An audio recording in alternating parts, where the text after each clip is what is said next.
या बातमीचे प्रायोजक आहेत सोलापूर का सोलरवाला, solar energy for your home and business, near KK readymade, 7 रस्ता, सोलापूर।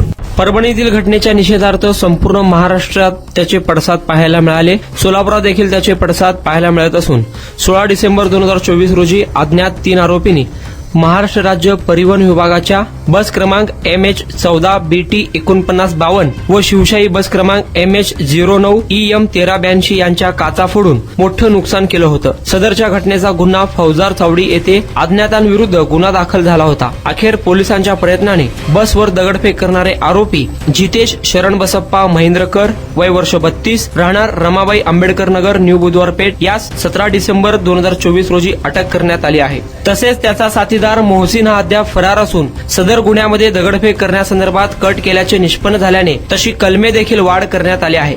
सदरच्या आरोपीला न्यायालयात हजर केले असता 2 दिवसांची पोलीस कोठडी सुनावली आहे। याचा सध्या अधिक तपास पोलीस करत आहे।